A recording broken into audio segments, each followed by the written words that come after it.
కోల్కతా వైద్యురాలి అత్యాచార ఘటనపై వైద్యలోకం బగ్గుమంది. ఈరోజు ఏకంగా ఆసుపత్రుల్లో విధులు బహిష్కరించారు.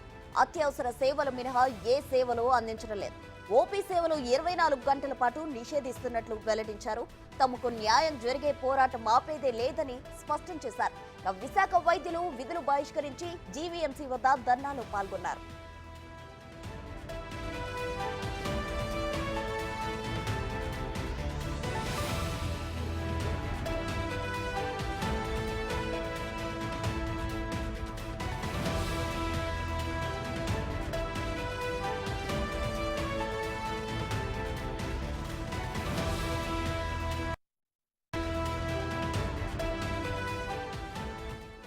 కోల్కతా వైద్యురాలి అత్యాచార ఘటనపై వైద్యలోకం బగ్గుమంది.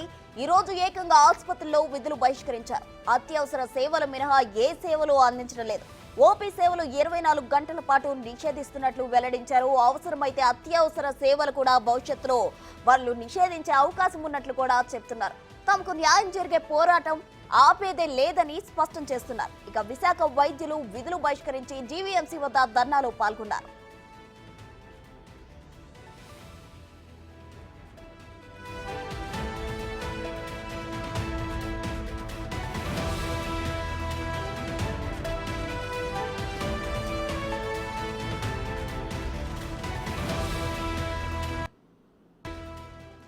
కోల్కతా వైద్యురాలి అత్యాచార ఘటనపై వైద్యలోకం బగ్గుమంది. దీనికి సంబంధించి మరిన్ని వివరాలు అందించడానికి విశాఖపట్నం నుండి మా ప్రతినిధి రాజు సిద్ధంగా ఉన్నారు. రాజు, చెప్పండి. అయితే వైద్యులు అందరూ కలిసి నిరసన చేపట్టారు. ఏదైతే ఐఎంఏ పిలుపునిచ్చిందో కోల్కతా వైద్యురాలి అత్యాచార ఘటనకు సంబంధించి ఇప్పటికే రాష్ట్ర వ్యాప్తంగా దేశవ్యాప్తంగా కూడా నిరసన వ్యక్తమవుతున్న పరిస్థితి మనం చూస్తున్నాము. అయితే వైజాగ్ లో ఏ విధంగా ఉంది నిరసన? అసలు వాళ్ళు ఏం డిమాండ్ చేస్తున్నారు?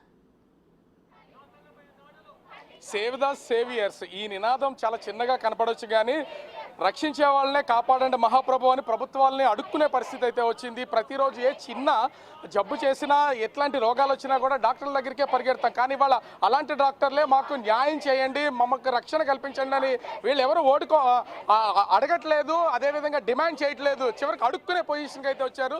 చూద్దాం ఇక్కడ ఎంతమంది ఉన్నారో. దాదాపుగా చూస్తే 1000 పైనే డాక్టర్స్ అందరూ కూడా ఒక హాస్పిటల్ని, మెడికల్ కాలేజీని మొత్తం అంతా కూడా వాళ్ళు వదిలి వచ్చి ఇవాళ తమ న్యాయం కోసం అయితే డిమాండెడ్గా ఇక్కడ ఆందోళన చేస్తున్నటువంటి పరిస్థితి అయితే ముఖ్యంగా చూడొచ్చు.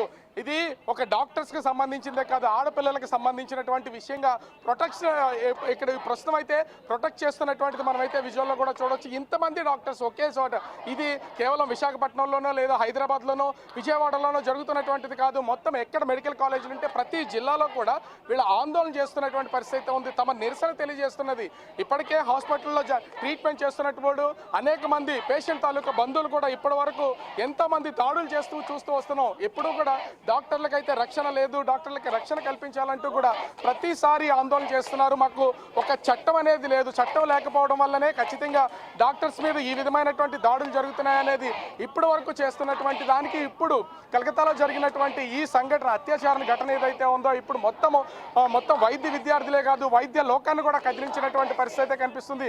ముఖ్యంగా చాలా మంది అక్కడ పీజీ స్టూడెంట్స్ ఉన్నారు, అదేవిధంగా యూజీ స్టూడెంట్స్ ఉన్నారు. మొత్తం అందరూ కూడా వీళ్ళకి తోడు ఐఎంఏ సపోర్ట్తో ప్రస్తుతం అయితే ఆందోళన కొనసాగిస్తున్నటువంటి పరిస్థితి ఉంది. 24 గంటల పాటు వీళ్ళు చేస్తున్నటువంటి ఈ ఆందోళనకు సంబంధించి 1 గంట ట్రీట్మెంట్ ఆపితేనే మొత్తం ఎంతోమంది పేషెంట్లు భౌతవ్యం వాళ్ళు ఉంటారో పోతారో కూడా తెలియనటువంటి పరిస్థితి. కానీ ఇక్కడ స్టూడెంట్స్ అందరూ కూడా ఏ హాస్పిటల్ అయినా సరే స్టూడెంట్స్ అంటే మెడికల్ విద్యార్థులు లేకపోతే ఆ హాస్పిటల్ని రన్ చేయడం అనేది చాలా కష్టంతో కూడుకున్నటువంటి పని. అట్లాంటిది ఇప్పుడు మొత్తం అందరూ కూడా సేవ్ ద సేవియర్స్ అంటూ ఆందోళన చేస్తున్నటువంటి పరిస్థితి అయితే ఉంది. ఏంటి మేజర్గా డిమాండ్ చేస్తూనే ఉన్నారు, సేవ్ ద సేవియర్స్ అంటున్నారు. వాళ్ళు సిబిఐ వాళ్ళు ఇప్పటికే ఎంక్వైరీ చేస్తున్నటువంటి అసలు మేజర్గా ఏం డిమాండ్ చేస్తున్నారు? ఫస్ట్ మేము ఆ అమ్మాయికి జరిగిన అన్యాయానికి జస్టిస్ డిమాండ్ చేస్తున్నాం. ఎందుకంటే ఒక స్త్రీకి, ఏ స్త్రీకి ఇలా జరగకూడదు. ఒక అమ్మాయి, ఒక డాక్టర్ తన హాస్పిటల్ ప్రెమిసెస్లో ఇది జరిగింది అంటే it's not just about the girls safety, it's about doctors also.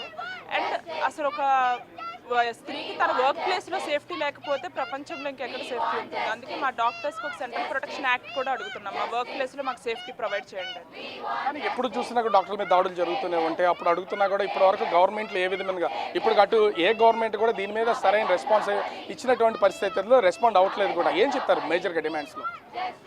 Major మా డిమాండ్స్ వచ్చేసి ఇప్పటి వరకు చాలా జరిగాయండి. ట్రీట్మెంట్ సడన్గా అన్ఎక్స్పెక్టెడ్గా పేషెంట్ చనిపోతే మా మీద దాడులు జరిగాయి. అక్కడ హాస్పిటల్ లోపలికి వచ్చి కొట్టడం జరిగింది, తిట్టడం జరిగింది. అక్కడ ఉన్న హాస్పిటల్ ఎన్విరాన్మెంట్ అంతా క్లమ్జీగా చేయడం జరిగింది. కానీ ఇప్పుడు ఆ ఒక మనిషిని చంపే వరకు వచ్చారు. కొట్టినా ఊరుకున్నాం, తిట్టినా ఊరుకున్నాం. కానీ ఈసారి ఇలా జరిగితే మాత్రం ఊరుకునేది లేదు. సెంట్రల్ ప్రొటెక్షన్ యాక్ట్ అమల్లోకి వచ్చేంత వరకు మేము మాత్రం మా నిరసనలు ఆపం. అంటే ప్రతి ఒక్కరు కూడా న్యాయాన్ని కోరడం కాదు, డిమాండ్ చేయడం కాదు. ఇవాళ పొజిషన్ చూస్తుంటే ఇంతమంది డాక్టర్ సమక్షంలో వీళ్ళందరూ కూడా న్యాయం అడుగుతున్నటువంటి పరిస్థితి అయితే ఉంది. డాక్టర్లే రోడ్డెక్కినటువంటి పరిస్థితి అయితే మనం చూడొచ్చు. ఇంతమందిని ఒకే చోట సహజంగా ఎక్కడైనా చిన్న సంఘటన జరిగితే వాళ్ళ హక్కుల కోసం 10 మంది 20 మంది పోరాటం చేస్తూ ఉంటారు. కానీ ఇప్పుడు చూస్తుంటే దాదాపుగా 100 మంది ఇక్కడైతే డాక్టర్స్ తమ ఆందోళన కొనసాగిస్తున్నటువంటి పరిస్థితి అయితే ఉంది. ఇంతమంది చేస్తూనే ఉన్నారు. మొత్తము మీకు ఐఎంఏ నుంచి, ఇతర డాక్టర్స్ నుంచి, హాస్పిటల్స్ నుంచి, నర్సింగ్ స్టాఫ్ ఇంతమంది సపోర్ట్ అయితే వస్తున్నటువంటి పరిస్థితి. కానీ అమ్మాయికి సరైన న్యాయం అయితే దొరుకుతుందని గ్యారంటీ లేదు. గవర్నమెంట్స్ని ఏ విధంగా డిమాండ్ చేస్తున్నారు?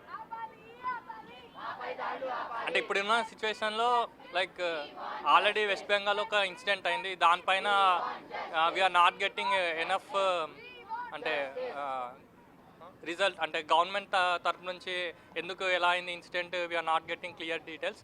And not only in west Bengal, all over the India, in all government colleges and hospitals, there is no safety for the women. And like we are doing a continuous duty for 24 hours, and women are expected to be in wards, and they are going while going to the hostel, and like in the meanwhile they will be attacked by some bystanders. And ఇంత సంఘటనలు జరుగుతూనే ఉన్నాయి. ఒక పక్క నుంచి చూస్తే అంటే save the saviours ఇదే ఇప్పుడు మేజర్ మీకు ఉన్నటువంటి డిమాండ్. అంటే ప్రాణాలను రక్షించే వాళ్ళకే ఇప్పుడు ప్రాణాపాయ స్థితిలో ఎక్కడ చూసినా దాడులు జరుగుతున్నటువంటిది. ఇంతమంది డాక్టర్స్ ఇప్పటికే న్యాయం జరుగుతుంది అనుకుంటున్నారా? ఎక్స్పెక్ట్ చేస్తున్నామండి, న్యాయం జరగాలని కోరుకుంటున్నాము. అందుకనే సెంట్రల్ ప్రొటెక్షన్ యాక్ట్ కోసం అనేది మేము డిమాండ్ చేస్తున్నాము. డాక్టర్స్ సేఫ్టీస్ చాలా ఇంపార్టెంట్. మేము అందరికి సేఫ్టీ కోసం పోరాడుతున్నాము. మాకు భద్రత కల్పించాలని గవర్నమెంట్ నుంచి మేము ఆశిస్తున్నాం. కానీ ఇప్పటి వరకు ఎన్నిసార్లు హాస్పిటల్స్లో డాక్టర్స్ మీద దాడులు జరుగుతున్నా మీరు డిమాండ్ చేస్తూనే ఉన్నారు, ఆందోళన చేస్తూనే ఉన్నారు. మీ సొంత హక్కుల కోసం పోరాటం చేసినప్పుడు కూడా ఈ డిమాండ్స్ వస్తూ ఉంటాయి. కానీ ఇప్పుడు గవర్నమెంట్ నుంచి దీనికి ఆ డిమాండ్స్ని తీర్చే పరిస్థితి అయితే లేదు, ఇప్పటివరకు తీర్చింది లేదు. ఇప్పుడైనా అవుతుంది అనుకుంటున్నారా? ఎక్స్పెక్ట్ చేస్తున్నాం. అందుకోసమే ఇదంతా ర్యాలీ చేస్తున్నాం, ధర్నాలు చేస్తున్నాము. గవర్నమెంట్ ఇప్పటికైనా స్పందిస్తుందేమో చూస్తాము. అంటే ఇక్కడ మనమైతే చూడొచ్చు, ముఖ్యంగా చూస్తే ఇది కేవలం ఇప్పుడు జరిగినటువంటి కోల్కతాలో జరిగినటువంటి డాక్టర్ మీద జరిగినటువంటి ఆందోళనగానే వీళ్ళైతే చూడట్లేదు. జరిగిన దానికి న్యాయం కావాలి, భవిష్యత్తులో ఇలాంటివి జరగకుండా ఉండేలాగా చర్యలు చేపట్టాలనేది మొత్తం అయితే ఇక్కడ జరుగుతున్నటువంటి ఆందోళన బట్టి చూడొచ్చు. మరికొద్దిసేపట్లో రాష్ట్ర హోంమంత్రి వంగల్పూడి అనిత కూడా ఇక్కడికి వీళ్ళు చేస్తున్నటువంటి ఆందోళన ఆ ప్లేస్కి రానున్నారు. ఎందుకంటే వీళ్ళకి సంఘీభావం తెలియజేయడంతో పాటుగా ఇది ఏ ఒక్కరు అంటే దీన్ని ఏ ప్రభుత్వం కూడా హర్షించదగ్గ విషయం అయితే కాదు. ఇప్పటికే ఆ ప్రభుత్వాలన్నీ కూడా ఖండించాల్సినటువంటి పరిస్థితి ఉంది. అటు కేంద్ర ప్రభుత్వం వైపు నుంచి కూడా ఇప్పటికే వీళ్ళు సెంట్రల్ ప్రొటెక్షన్ చట్టం ఫోర్స్లోకి తీసుకురావాలి, మాకు భద్రత కల్పించాలని డాక్టర్లందరూ కూడా కోరుతున్నటువంటి పరిస్థితి ఉంది. ఒక్కసారిగా ఇది చూస్తూ ఉంటే ఏదో సాదాసీదా ధర్నాకి కేవలం అంటే కార్మికులు వేరొకళ్ళు ధర్నాలు చేస్తే దానివల్ల వచ్చే నష్టం ఏమి ఉండదు. కానీ డాక్టర్లు ఒక్కరోజు మాత్రము హాస్పిటల్స్ను వదిలేసి బయటకు వస్తే కనుక దానివల్ల కలిగే నష్టాన్ని ఊహించడం అనేది కూడా చాలా కష్టంతో కూడుకున్నటువంటి పని. ఎందుకంటే డాక్టర్స్కే మాకు రక్షణ లేదు, రక్షణ లేనప్పుడు ఏ విధంగా ఉంటుంది అనేది అక్కడ ఒక్కొక్కళ్ళు కూడా వైద్య విద్యార్థులు అందరూ కూడా వీళ్ళందరూ చేస్తున్నటువంటి ఆందోళనలు అయితే మనం చూడొచ్చు. ముఖ్యంగా చూస్తే సేవ్ ద సేవియర్స్ ఖచ్చితంగా దీన్ని అయితే ప్రతి ఒక్కరు అర్థం చేసుకోవాల్సినటువంటి పరిస్థితి అయితే ఉంది. మాకే రక్షణ లేదు, కానీ వీళ్ళు ఉదయం లేచిన దగ్గర నుంచి ప్రతి వాళ్ళకి రక్షణ కల్పిస్తూ ఉంటారు. ప్రాణాలతో వచ్చేటటువంటి వాళ్ళని ఆ ప్రాణాలు కాపాడుతున్నటువంటి వాళ్ళని చాలా మందిని అయితే మనం చూస్తున్నటువంటి పరిస్థితి అయితే ఉంది. కానీ ప్రభుత్వం అటు సెంట్రల్ గవర్నమెంట్ నుంచి కూడా ఏ ఒక్కరు కూడా ఇప్పటి వరకు రెస్పాండ్ అయినటువంటి పరిస్థితి అయితే లేదు. ఏం చెప్తారు? ఇంతమంది బయటకు వచ్చి వాళ్ళు ఆందోళన చేయాల్సినటువంటి పొజిషన్ అయితే ఉంది. న్యాయం జరుగుతుంది అనుకుంటారు? న్యాయం జరుగుతుందో లేదో గవర్నమెంటే చెప్పాలండి. మేమైతే ప్రొటెస్ట్ చేయడం వరకు మేము చేయగలం, కానీ న్యాయం జరుగుతుందో లేదా అనేది ఒక గవర్నమెంట్ చెప్పాలి. ఒక కోల్కతాలో ఇంత ఘోరం జరిగాక కూడా చాలా మందికి తెలియదు అక్కడ ఏం జరుగుతుందో. కోల్కతాలోనే కాదు, ఆ ఇష్యూ జరిగాక కూడా చాలా మంది మీద మా డాక్టర్స్ మీద ఆంధ్రప్రదేశ్లో కూడా దాడులు జరిగాయి. కర్నూలు మెడికల్ కాలేజ్లో మా సీనియర్ని కొట్టారు. ఒక్కరంటే ఒక్కరు కూడా ఎఫ్ఐఆర్ రిజిస్టర్ చేయలేదు, కల్ప్రిట్ని వదిలేశారు. ఇంకా ఇలాంటివి ఎన్ని మేము చేసినా కానీ ఏం జరుగుతుందో, ఏం లాస్ తీసుకొస్తారో అవన్నీ గవర్నమెంట్ చెప్పాల్సిన మాటలు. మేమైతే ఖచ్చితంగా మా మేడంకి, మా సీనియర్ పీజీకి న్యాయం జరిగేదాకా ఈ పోరాటం ఆపాలనుకోవట్లేదు. ఇంత దారుణంగా జరుగుతున్నటువంటి సంఘటనలు ప్రతిసారి జరుగుతూనే ఉన్నాయి, కానీ గవర్నమెంట్ నుంచి కానీ లోకల్గా ఉన్నటువంటి పోలీసుల నుంచి కానీ ఏ విధమైనటువంటి రెస్పాన్స్ ఉండట్లేదు. కానీ దీన్ని మరి ఇలా చేయడం వల్ల ఏమన్నా ఇప్పుడు దీని మీద మార్పు వచ్చే అవకాశం ఉందనుకుంటున్నారా? మార్పు వస్తుందని మేము ఆశిస్తున్నాం. మార్పు వచ్చేదాకా ఖచ్చితంగా మేము స్ట్రైక్ కంటిన్యూ చేస్తాం.